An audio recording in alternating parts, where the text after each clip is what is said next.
මේ දළදා වහන්සේගේ ප්‍රදර්ශන නැත්නම් මේ දළදා වන්දනාව කරන්නේ රාජ්‍ය අනුග්‍රහයෙන්නේ. අපි දැනගන්න කැමති ආණ්ඩුවෙන් ඔයගොල්ලෝ මේ දළදා ප්‍රදර්ශනයට කීයක් වෙන් කළාද? මොනවද දළදා ප්‍රදර්ශනය වලින් ඔයගොල්ලෝ මේ කරලා තිබුණු දේ? වැතිකිලි 100ක් හරි 150ක් හරි හදලා තියෙනවා. මේ ලක්ෂ සංඛ්‍යාත ජනතාව අර වැසි ඒ කියන්නේ මේ කටුගස්තර පැත්තට එනකොට ගන්ධස්සාරේ බෑ. ඒ මිනිස්සුන්ගේ ශාරීරික අවශ්‍යතාව තියෙනවා. අවමතරින් මේගේ ශරීර මේ ශාරීරික කෘත්‍යයන් කරගන්නවත් ශරීර කෘත්‍ය කරගන්නවත් මිනිස්සුන්ට හරියමං විදියට පහසුකම් ටික මේගොල්ලන්ට හදාගන්න බැරි වෙලා තියෙනවා. ඒ වගේම සමහර පෝලිං වල දවස් 3-4 එකම වස්ත්‍රයෙන් දුර්වර්ණ වී ගිය ඇඳුම් එක්ක හැන්දෑවට අර ගස් කොළන් වල කියන්නේ ඉවරයක් නැතුව මං හිතන්නේ මොන වසුරිය හැදෙද මන් දන්නෙත් නෑ මේකෙන් පස්සේ මිනිස්සුන්ට.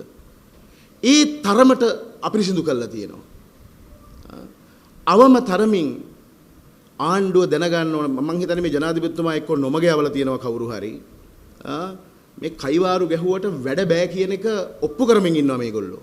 කයිවාරු ගහන්න පුළුවන් අවම තරමින් සාමාන්‍ය මං හිතන්නේ මේ මාලිමාණ්ඩුවට දුන්නා නම් දළදා ප්‍රදර්ශනය නවත්තන්න උද්ඝෝෂණයක් කරන්න කියලා ඒගොල්ලෝ ලස්සනට ඒක කරයි. පෝස්ටර් ගහන්න, උද්ඝෝෂණ කරන්න, මොනවා හරි වැඩ කඩා කප්ප ඒව ඒගොල්ලන්ට හොඳට පුරුදුයි.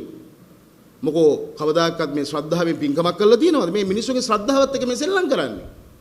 මිනිස්සුගේ ශ්‍රද්ධාවත් එක්ක ආණ්ඩුවකට කාටවත් කියන්න බෑ දළදා වඳින නුවරෙන් එපා කියලා. එහෙනම් මොන බම්බුවටද මේ දළදා ප්‍රතිරෝධය ලෑස්ති කළේ? මීට කලිනුත් ආණ්ඩුව අපි දැකලා තියෙනවා සංවිධානය කළා ත්‍රිවිධ හමුදාව යොදාගෙන මේක ත්‍රිවිධ හමුදාවට බාර දුන්නා නම් මේ පොලින් තුනක් හදලා ආමි නේවි එයාෆෝස් වලට බොහොම ලස්සනට කොල්ලෝ ටිකේ වැඩේ කරයි. මේකේ තියෙන ලොකුම ගැටලුව තමයි දැනුත් මේ ආණ්ඩුවට අපි මේ කියන්නේ කරුණාකර තමුන් නැහැලගේ මේ කයිවාරු ඊළඟට මේ උද්දච්චකම් නවත්තලා අවමතරමින් අර මහානායක හාමුදුරන්ට කන් දෙන්න. දියවඩ නිලමුතුමාට කන් දෙන්න. යමක් සාර්ථක වුණාම මේගොල්ලන්ගේ මොන හරි අසාර්ථක වුණාම දියවඩ නිලමුතුමායි මහානායක හාමුදුරලා බැනුම් අහනවා. උන්වහන්සේලගේ තිබිච්ච පීඩනය අපි දැක්කා ඊයේ මූණුවල.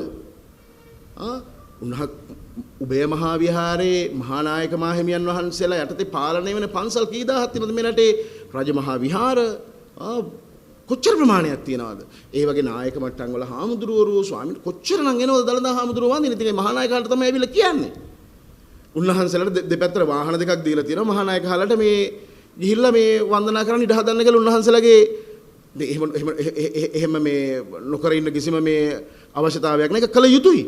දීවැනතුමාට වෙන්න පුළුවන්. ඒ දළදා වහන්සේ බලා ගනිමින් ඒ වගේ තේවාවන් කරන අවුරුදු ගණන් පරම්පරාගතව ඒ ලේක බද්ධ වෙච්ච මිනිස්සු ආයි මිනිස්සු හොයාගෙන ඇවිල්ලා ඒවට මොන හරි වෙන වැඩ පිළිවෙලක් තියෙන්න ඕමනයි. හැබැයි මේ සමාජ මාධ්‍යවල අනිත් හැම තැනකයි මේ VIP පෝලිං කියා මේ ගහනවා. කාටද ගහන්නේ? ආණ්ඩුව දළදා ප්‍රදර්ශනය කරන්න කියලා නියම කරගෙන රාජ්‍ය අනුග්‍රහය කියන වචනේවත් මේගොල්ලෝ දන්නවද කියලා මම දන්නේ නැහැ. රාජ්‍ය අනුග්‍රහය කියන්නේ අවම තරමින් විදුලි බුබුලු වලින් සැරසිල්ල. යකෝ මුළු නුවර ආවරණය වෙන බෞද්ධ කොට ටිකක් දාන්න බැරිද? විදුලි බුබුලු ටිකක් දාලා බුදුහාඳුරන්ට ආලෝක පූජාවක් කරන්න බැරිද? අර පෝලිං වල මිනිස්සු දවස් ගණන් දුක් විඳිනවා, හූල්ලනවා මිනිස්සු. මට පුදුමයි මිනිස්සු උපේක්ෂා සහගතව ඒක ඉවසගෙන ඉඳීම. ඒක දැක්කහම මිනිස්සු ශ්‍රද්ධාව නිසා කතා කරන්නේ නැහැ. පව්පිරේ කියලා.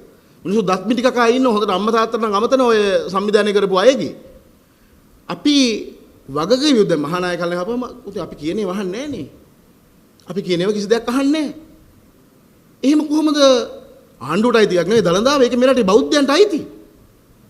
මේගොල්ලෝ මේ හැමදේම සරල විදියට කරන්න ගිහලා ලෝකෙට රෙද්ද උස්සලා පෙන්නන බලාගෙන අපේ නොහැකියාව කියලා.